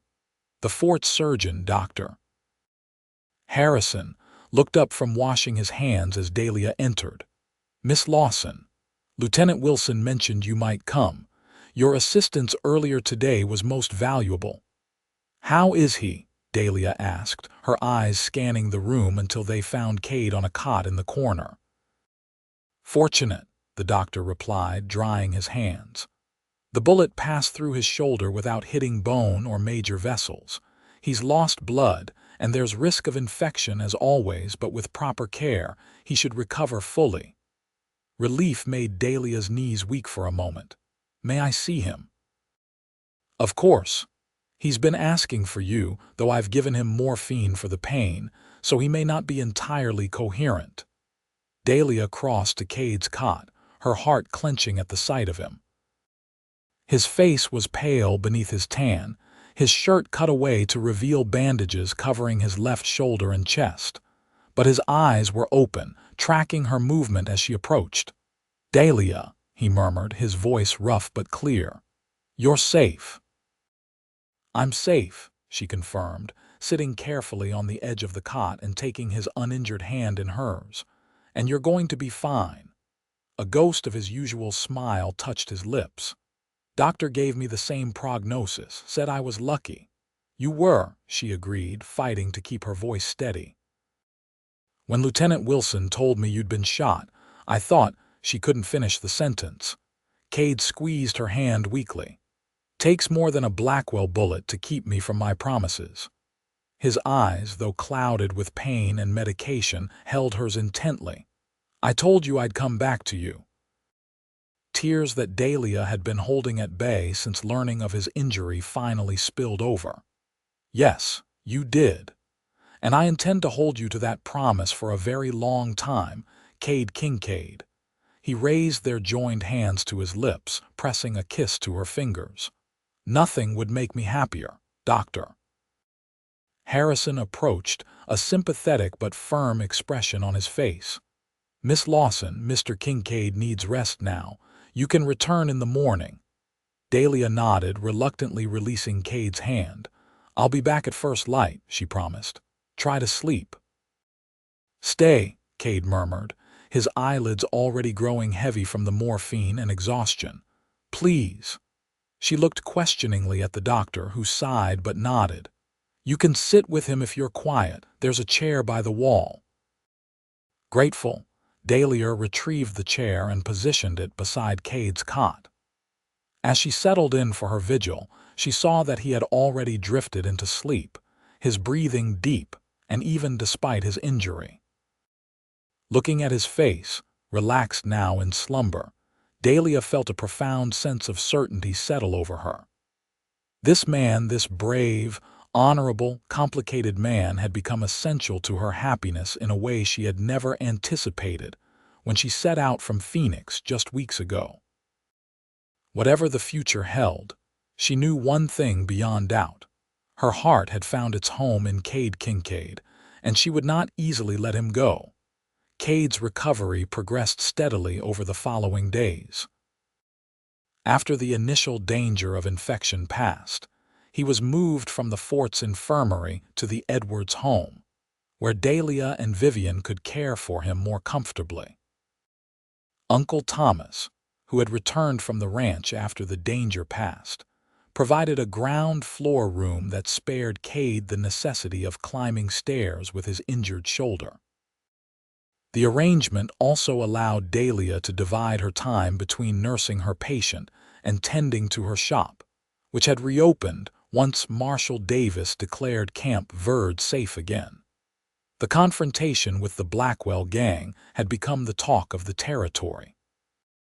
Newspapers as far away as Tucson reported on the brave stand at Camp Verde, detailing how Marshal Davis and his deputies, aided by local scout Kade Kincaid, had thwarted the notorious Outlaws' attempt to rob the town bank. 3 of the gang, including their leader, had died in the gunfight. A 4th, wounded and captured, was now in custody awaiting trial in Prescott. The 5th had indeed escaped, but was found dead 2 days later in a ravine north of town, having succumbed to his injuries. "It's over," Kade told Dahlia one afternoon as she changed his bandages. "The Blackwells won't trouble anyone again."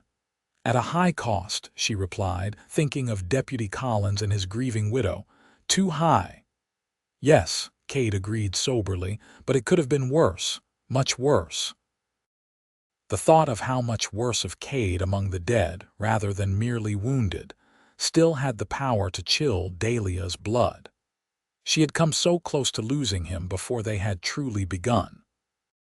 As his strength returned, Kade became a more difficult patient, chafing at the restrictions his injury imposed. By the second week of his convalescence, he was insisting on taking short walks around the Edwards garden, his arm still bound in a sling but his determination unmistakable. "Doctor." Harrison said to rest, Dahlia reminded him as she found him attempting to split kindling one-handed. "Dr. Harrison isn't the one going mad with boredom," Kade retorted, though he allowed her to take the hatchet from his hand. "I've never been good at sitting idle, Dahlia." "I've noticed," she said dryly, "but perhaps you could find less strenuous ways to occupy yourself. Aunt Vivian has plenty of books, or you could help me with patterns for the new dresses I'm making." He gave her a skeptical look. "Dressmaking patterns?" "Well, you did say you wanted to be useful," she teased, linking her arm through his uninjured one and guiding him back toward the house. "Though I suppose I could find something more suited to your particular skills." "Such as?" he inquired, raising an eyebrow. "I need a proper counter built for my shop. The current one is too low for cutting fabric comfortably." She glanced up at him.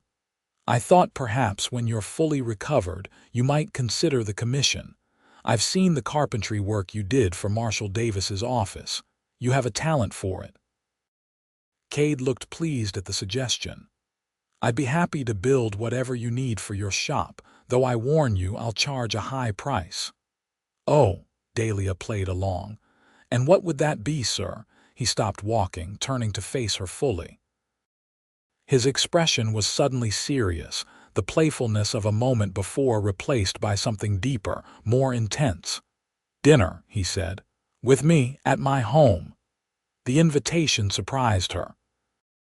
In all their conversations, Kade had rarely spoken of where he lived when not working for the fort or the marshal. "Your home," she repeated. "I didn't realize you had a permanent residence in Camp Verde." "I do." His eyes held hers steadily. "My father's ranch.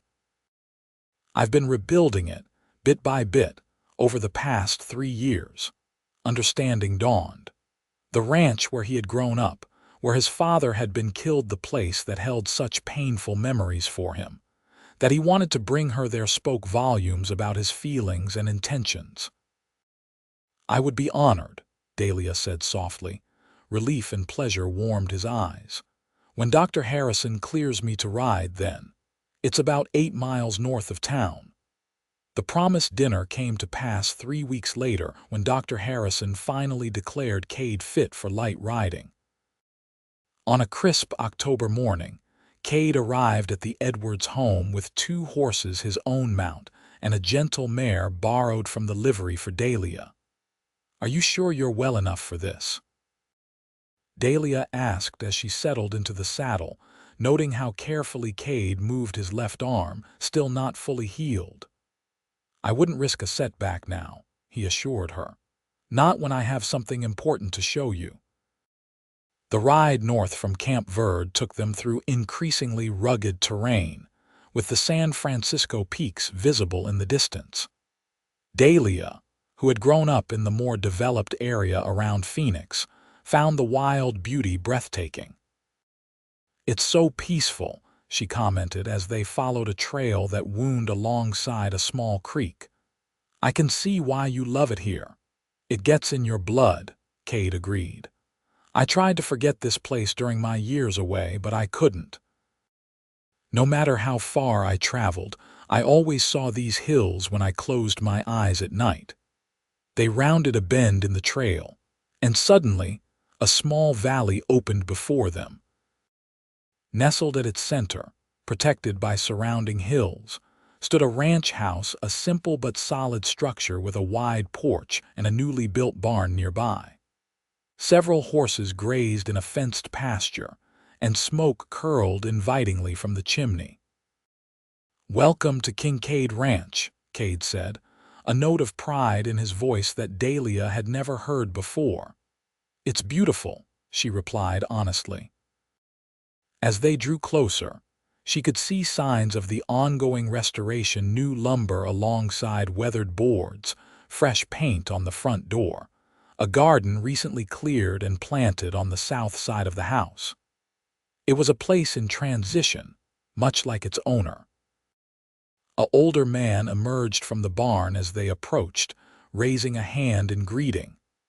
"That's Caleb Johnson," Kade explained. "Former cavalry sergeant who served with me in Dakota. He helps manage things when I'm in town or working for the fort." They dismounted, and after introductions, Sergeant Johnson took charge of the horses while Kade led Dahlia toward the house. "It's not much compared to your aunt and uncle's home," he said, a hint of uncertainty in his voice as he opened the front door. "But it's mine, free and clear."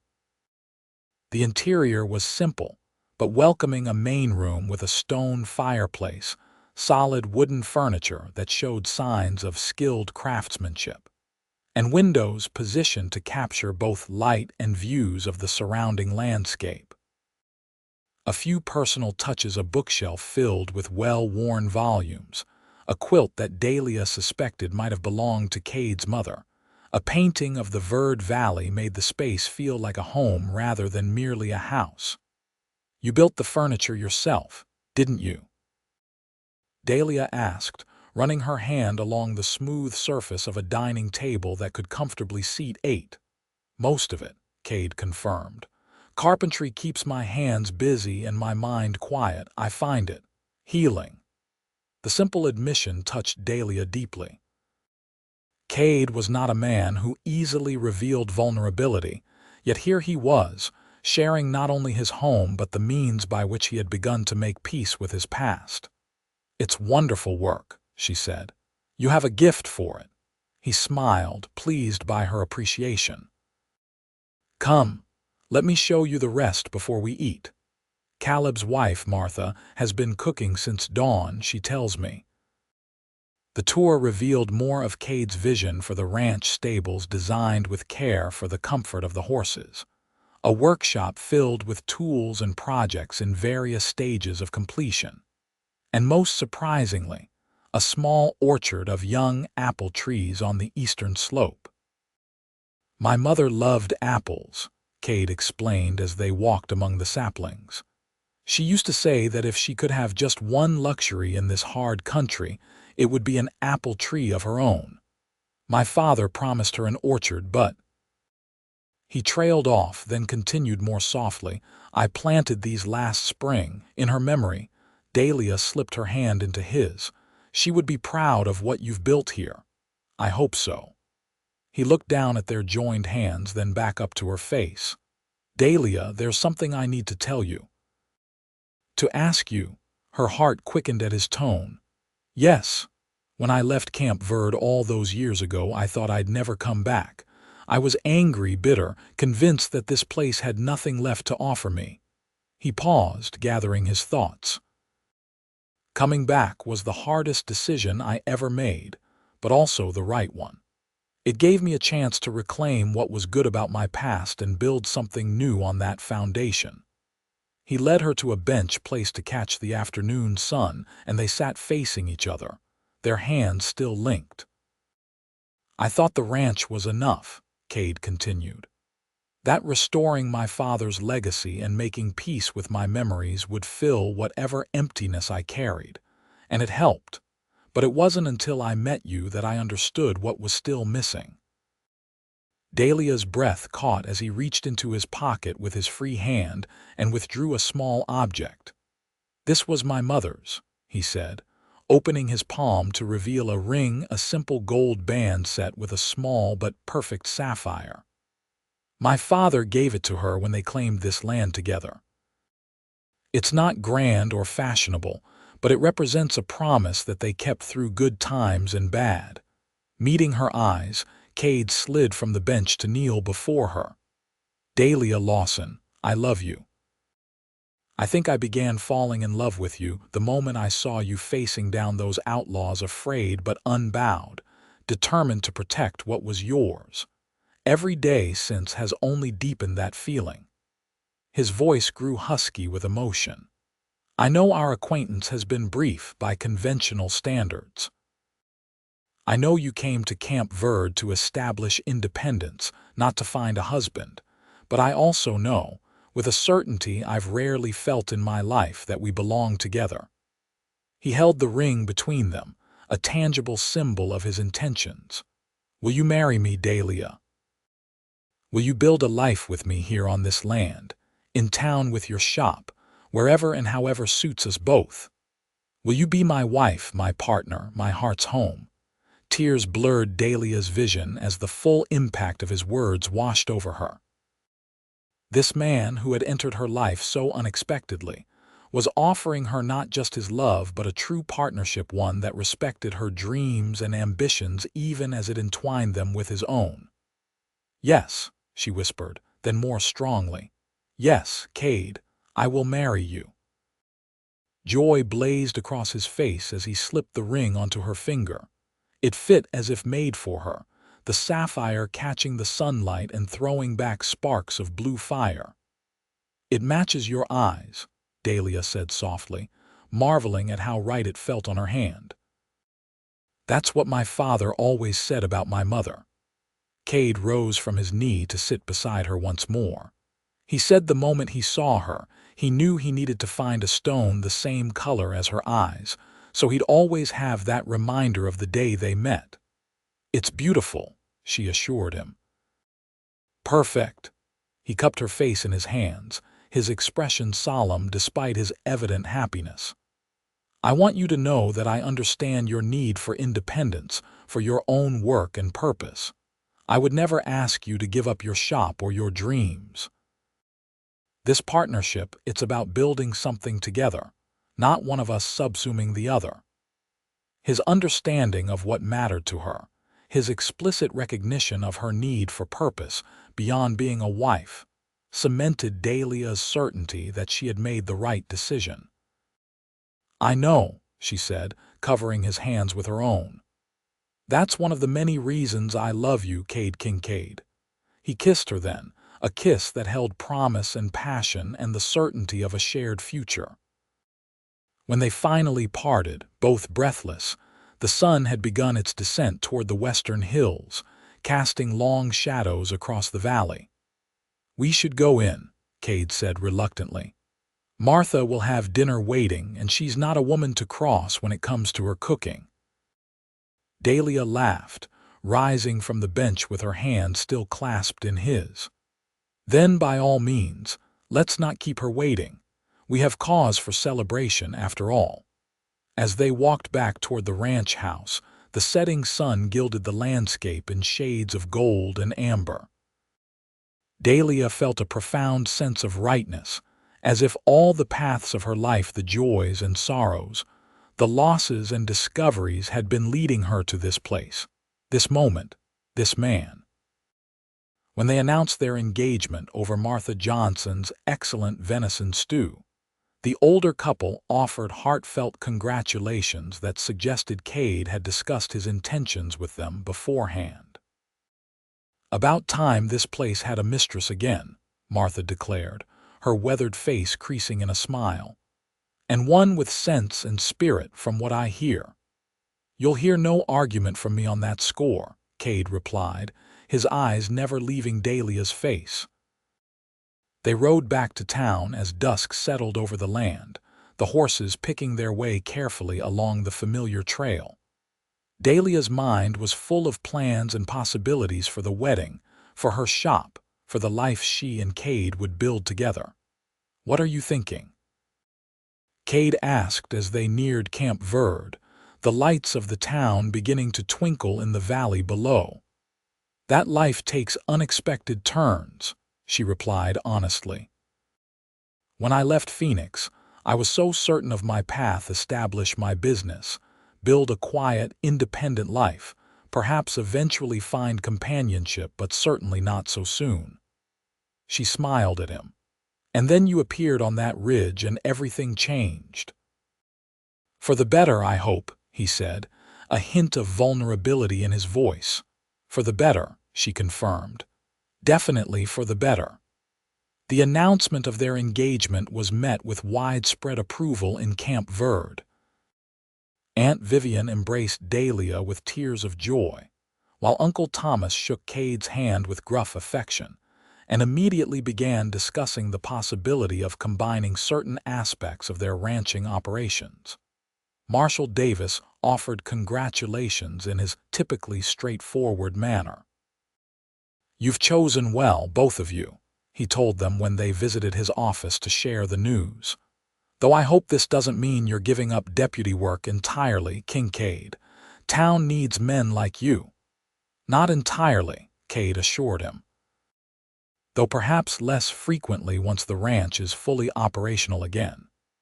The wedding was set for December, a date that allowed time for Dahlia's shop to complete the Christmas orders already received, and for Kade to finish essential improvements to the ranch house before winter set in. Both agreed on a simple ceremony at the Camp Verde church, followed by a celebration at the Edwards home. The intervening weeks passed in a blur of activity. Dahlia divided her time between her flourishing business, preparations for the wedding, and occasional visits to the ranch, where Kade was adding a sewing room with perfect northern light to the house, "a wedding gift," he explained, "so you can work from home when you choose." News of their engagement reached beyond Camp Verde. In late November, Dahlia received a letter from a childhood friend in Phoenix, congratulating her on both her marriage and her escape from the Blackwell gang, "which is being discussed in every parlor from here to Tucson," the friend wrote. More surprisingly, a package arrived from Prescott, containing a finely crafted silver picture frame and a note from Mrs. Buchanan, widow of the man whose dispute with Kade's father had set in motion the events that drove Kade from Camp Verde years before. "A peace offering," the note read, "and a wedding gift." James spoke often of his regret over the Kincaid affair in his final years. "May this new beginning bring healing to old wounds." When Dahlia showed the gift to Kade, he was silent for a long moment, turning the frame in his hands as if testing its weight and substance. "I never thought to receive any acknowledgement from that quarter," he said finally, "much less a gesture of reconciliation. Will you accept it?" Dahlia asked gently. He nodded slowly. "Yes, it's time to close that chapter fully." He set the frame down carefully. "We'll use it for our wedding portrait." As December arrived, bringing cooler temperatures and occasional frost to the Verde Valley, final preparations for the wedding took precedence. Dahlia completed her own gown, an elegant creation of ivory silk, with delicate embroidery she had worked on during quiet evenings, and helped Aunt Vivian plan the wedding feast. Kade, meanwhile, finished the improvements to the ranch house and surprised Dahlia with one additional wedding gift: a new wagon, sturdier than her old one and equipped with a specially designed compartment for transporting completed dresses without creasing. "For when you need to make deliveries to outlying ranches," he explained, "or for our trips between town and home." His thoughtfulness in considering the practical needs of her business alongside their personal life reinforced Dahlia's certainty that they would build a true partnership together. The wedding day dawned clear and cold, the distant mountains crowned with new snow but the valley itself merely touched with frost that glittered like diamonds in the morning sun. In the Edwards home, Dahlia prepared with Aunt Vivian's assistance, her heart full as she donned the gown she had created with such care. "Your parents would be so proud," Vivian said as she fastened the pearl buttons at the back of the dress. "Not just of how beautiful you look today, but of the woman you've become, strong, independent, and wise enough to recognize love when it finds you." "I wish they could be here," Dahlia replied softly. "They are in their way," her aunt assured her. "In your father's eyes that look back at you from the mirror, in your mother's hands that created this beautiful gown. They live on in you, dear heart." The church was filled to capacity when Dahlia arrived on her uncle's arm. It seemed that all of Camp Verde had turned out for the occasion, along with ranchers from the surrounding countryside and several officers from Fort Verde. But Dahlia saw only Kade, standing tall and handsome at the altar, his eyes fixed on her with such love and wonder that she felt her heart might overflow. He had traded his usual practical attire for a new suit, his hair neatly trimmed, but it was the expression on his face that transformed him, a look of such pure joy that it nearly took her breath away. The ceremony itself passed in something of a blur for Dahlia. She remembered the warmth of Kade's hands holding hers, the steady timbre of his voice as he spoke his vows, the weight of the simple gold band as he slipped it onto her finger to join her engagement ring. But most of all, she remembered the absolute certainty she felt as she pledged her life to his, a bone-deep knowledge that this was right, that they were meant to face whatever the future held together. Afterward, at the reception in the Edwards home, it seemed to Dahlia that she had never seen so many genuinely happy faces. Marshal Davis raised a toast to two of Camp Verde's finest citizens, while Lieutenant Wilson spoke eloquently of courage and commitment, qualities he said both bride and groom had demonstrated in abundance. As the celebration continued around them, Kade drew Dahlia into a quiet corner, his arm around her waist. "Happy Mrs. Kincaid?" he asked, his voice low and intimate. The new name sent a pleasant shiver through her. "Very," she assured him. "And you? More than I ever thought possible." He glanced around at their guests, then back to her face. "I've been thinking about what Marshal Davis said about us being citizens of Camp Verde. It's true for me, of course. This has always been my home, even when I was away. But you chose this place, this community. You made it your own." "As I've chosen you," Dahlia said softly, "and I've never been more certain of any choice in my life." His answering smile was all she needed to know that whatever challenges lay ahead, and there would be challenges, as there were in any life worth living, they would face them together, with the same courage and determination that had brought them to this day. As twilight fell and the last guests departed, Kade helped Dahlia into the waiting buggy that would take them to their home, not the Edwards house where she had been staying, nor the hotel in town as many had assumed, but directly to the ranch that was now theirs together. "Are you sure you wouldn't prefer to wait until morning for the drive?" Uncle Thomas asked, concerned about the cooling temperature and darkening sky. "We'll be fine," Kade assured him. "I know every inch of that trail, and we have plenty of blankets and a hot brick for Dahlia's feet." As they set off, the stars beginning to emerge in the clear sky above, Dahlia nestled against her husband's side, grateful for his warmth and the sense of adventure that still characterized their relationship. "What are you thinking?" Kade asked after they had traveled some distance in comfortable silence. "That we've come full circle," Dahlia replied. "From strangers meeting on a trail to husband and wife traveling home together. With considerably less danger this time, I hope," he said with a chuckle. "One never knows," she teased. "There might be outlaws lurking behind every boulder. If there are," Kade replied, his arm tightening around her, "they'll find you're under my protection now. Always." The words echoed their first meeting, but they held new meaning now, not just protection but partnership, not just safety but belonging. As the buggy carried them toward home through the starlit night, Dahlia knew that whatever the future held, they would face it as they had begun together, with courage, determination, and the deep, abiding love that had brought them to this moment. Epilogue: 5 years later, the spring sun warmed the garden behind the Kincaid ranch house, where Dahlia sat on a bench watching her 3-year-old son, Matthew, chase butterflies among the blooming wildflowers.